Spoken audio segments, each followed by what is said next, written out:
Hey, eu sou a Maci, bem-vindos a mais um vídeo aqui do canal. Eu sou estudante de medicina veterinária, técnica em análises clínicas e nós estamos agora na nossa série de doenças infecto-contagiosas. Bom, essas doenças são algumas que eu vim estudando na minha faculdade e eu quero explicar para vocês alguns conceitos básicos, tipo uma revisãozinha aí para a prova. Espero que ajude vocês a título de curiosidade e também de estudos. Hoje o assunto é mormo, ou uma doença causada por Burkholderia. Isso vem a ser um tipo de bactéria. Vamos passar os slides, bater tudo os tópicos aí, bem visuais e legais para você. Não esquece de se inscrever no canal e comentar o que você achou, tá bom? Bom, o mormo é uma doença causada por uma bactéria, é uma espécie de zoonose, ou seja, passa dos animais para os seres humanos, e quando ocorre nos animais é de notificação obrigatória, por se tratar de algo bem contagioso e por ser zoonótico, tá? Acomete felinos, equinos, muares, asininos e os seres humanos também. Vamos entender um pouco mais sobre essa contaminação, tá? Essa contaminação pode acontecer tanto de uma forma respiratória, tá? Quanto digestória mesmo. Então, ou seja, você inalando ali, tendo contato com essa bactéria e tudo mais, e se alimentando dela e também em contato com a pele, com secreções. Então, quando você tem contato com secreções, né, que é uma característica, com a lesão desse animal quando ela vem a se romper, essas úlceras que se formam, né?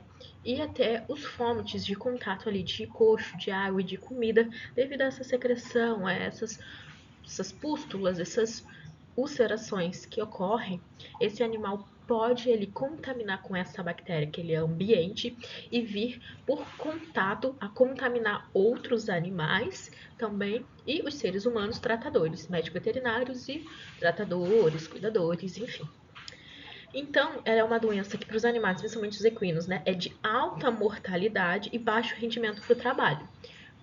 Vamos aí pontuar. Gente, acomete o sistema cutâneo do animal, a epiderme do animal, a pele do animal e principalmente o sistema respiratório. Aí vias aéreas superiores, narinas, faringe, tudo mais, e até os pulmões, né, que é a parte respiratória inferior.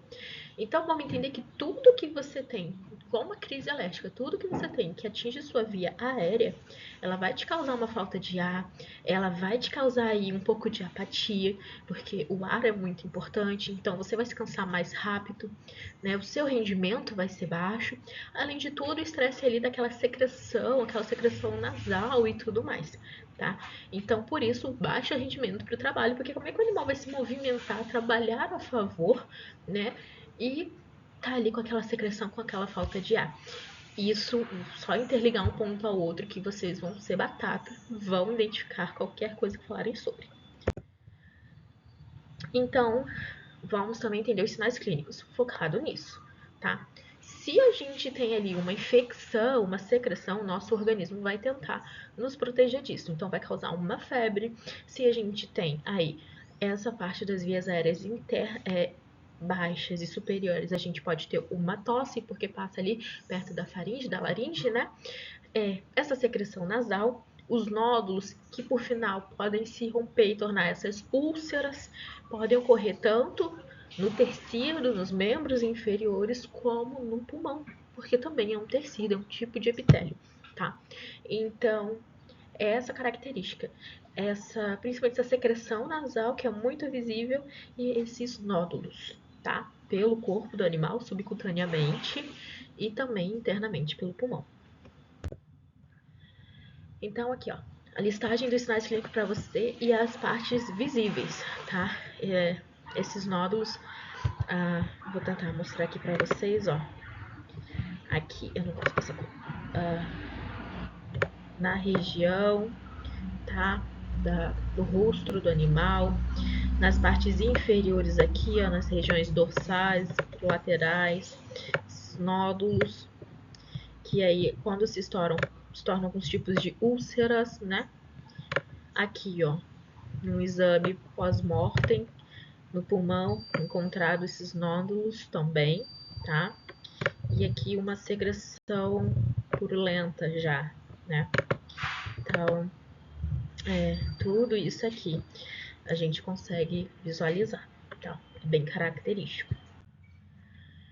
E aí, a gente tem algumas fases dessa contaminação. Então, vamos entender que aguda é tudo que ocorreu recentemente. É tudo que tem pouco tempo de ocorrência, tá? Enquanto crônico é tudo aquilo que vem de uma cronicidade, ou seja, que vem perdurando por um bom tempinho, tá? Então, vamos lá. Na aguda, a gente tem a supraaguda, que é tipo assim, a super aguda, a mais rápida, vamos supor assim, e a aguda, que é a mais comum. Ela é a mais sintomática, você vê mais a presença desses sintomas, por ser algo ali meio que vai se agravando de forma contínua, né, e rápida. E aí você vai ter a febre do animal, tosse, corrimento nasal. De início é só um corrimento seroso, nada muito espesso, até se tornar um tipo mais mucopurulento, né? Que é aquele que a gente viu, mais amarelado, mais espesso mesmo, a ponto de lesionar tanto e ser tão prejudicial ao sistema respiratório de se tornar hemorrágico, tá? Aí a gente tem a formação, né, no epiderme do animal. A gente tem essa formação de nódulos e úlceras, podendo levar a uma sepse, porque aquilo ali são tipo pus, né? São pus que tá tendo ali como se fossem várias espinhas internas pelo animal, que quando estouram são portas de entrada para mais bactéria, podem chegar à corrente sanguínea, que é bem comum, levando aí então, né, que é uma bactéria no sangue, a sepse desse animal e a morte. E aí a gente tem a supraaguda, que seria essa doença aguda, só que o animal imunodeprimido. Então a imunidade dele já é um pouco pior. E para ele suportar isso tudo, essa falta de ar, o corpo dele trabalhando, querendo dar conta sobre tudo isso, mais sobre a doença autoimune que ele vem a ter, se torna um pouco mais raro e é um pouco mais letal, tá? Então a morte desse animal culmina em pouquíssimos dias, é pouquíssimos dias mesmo, tá bom?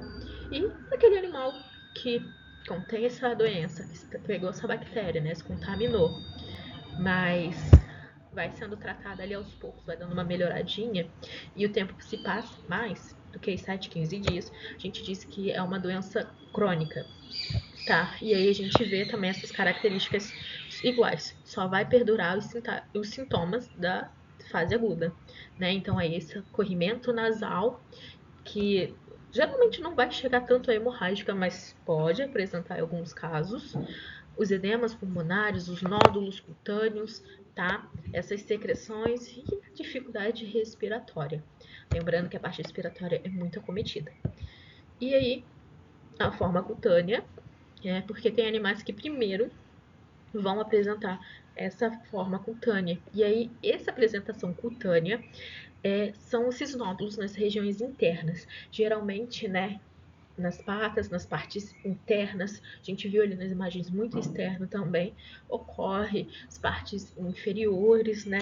Ocorre bastante. Eu, particularmente, ainda não sei te explicar o porquê, né? Estou por trás de um livrinho aí muito bom da Gianni, mas ainda não consegui. Eu acredito que lá vai estar muito mais detalhado do que as outras fontes que eu achei. Essas regiões externas, que daí quando se rompem, formam aquelas úlceras, aqueles buracos, né? E algumas literaturas dizem que quando cicatriza, na musculatura fica um formato de estrela, né? Que você tinha um lugar muito localizado ali, uma bolota, e aí quando cicatrizou, que fechou, repuxou aquilo ali, parece tipo aqueles brilhinhos, um formato de estrela. Mas só colocando aqui título de curiosidade. Não sei se seria um sinal patognomônico ou o porquê, mas coloquei aí para vocês. Então vamos para o diagnóstico laboratorial. O prognóstico dele é desfavorável por ser uma zoonose, por, né, ser de alta mortalidade, realmente o animal e principalmente por ser zoonótico de notificação obrigatória, a gente nunca, vamos dizer nunca, mas raramente se procura curar, tratar esse animal, porque acaba não tendo. Acaba sendo muito mais propício você acabar por contaminar outros animais e se autocontaminar do que conseguir de fato ajudar aquele animal. Então, por isso, o prognóstico é desfavorável totalmente, tá? Dos testes laboratoriais, a gente tem um clássico de ELISA, a gente tem a histopatologia, que é igual aquela cena que a gente viu daquele pulmão com nódulos. Isso dali é um estudo histopatológico, onde se faz o exame, né, análise daqueles nódulos ali, e ocorre isso pós-mortem. Durante a vida do animal, o melhor teste para isso que a gente tem é o de fixação de complemento, né? Que visa aí o anticorpo, antígeno anticorpo, a fixação deles em um meio específico. Para quem não sabe, a hemólise é a quebra das hemácias. Então, pelo que eu entendi, nesse exame a gente usa aí o sangue diluído a 1/5 com uma solução específica, que seria essa fixação. E aí, eu coloquei até aqui para vocês, ó. Quando há a fixação desses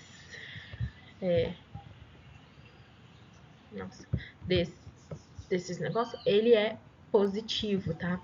Quando há fixação. E quando não há fixação, é negativa, tá?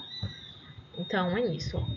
Antígeno anticorpo só para vocês terem uma ideia. Então, quando há a fixação, né? E aí não vai ter hemólise, porque não vai ter essa quebra. Então, é positiva, tá? E quando não há essa fixação, a amostra é negativa. Desconsiderem essa partezinha aqui, tá? Isso daqui vocês desconsideram. Esse daqui é um outro tipo de teste, né? Que utiliza o mesmo método. Mas eu acabei esquecendo de recortar. Mas para vocês entenderem, né? A gente vai botar lá, vamos botar um tubinho de ensaio, vamos colocar visto de frente pra gente, né? Tipo, isso aqui. Então, de frente, eu tô vendo aqui o material aqui dentro. Se tá tudo vermelhinho, igual aqui, ele não tem um antígeno, né? Então, não vai rolar a fixação, né, desse material que a gente colocou ali para testar. Então, ele é negativo. Se ficar a bolotinha no fundo, se ele se fixar ali no antígeno e segmentar, não, gente. Enfim, se ir para baixo, né, ficar todo ali no fundinho e aqueles resíduos, então é positivo, tá? É nesse nível que vocês têm que compreender. E aí, falando sobre o tratamento, mais para áreas endêmicas mesmo, para tentar ter um controle, porque senão pode se espalhar muito e é complicado, né? E a profilaxia é a quarentena desse animal que está contaminado para evitar a contaminação de demais animais, o sacrifício e a cremação para evitar também, né, que esse cadáver que está uma bactéria contamine o ambiente, acabe por contaminar outros animais, desinfecção de baias das áreas, né, de contato por conta dessas úlceras, dessas pústulas, e o controle, né, de trânsito de um animal de um lugar, de um estado, de uma cidade para outro. Isso é muito importante. E a gente também tem que ver o diferencial dele com relação ao garrotilho, tá? Morro tem suas similaridades por conta dessas úlceras, mas o garrotilho é um tanto diferente, mas é comum acabar aí tendo essa, como é que eu posso dizer, essa similaridade e acabar se confundindo. Então, foi isso. Espero que vocês tenham gostado. Obrigada!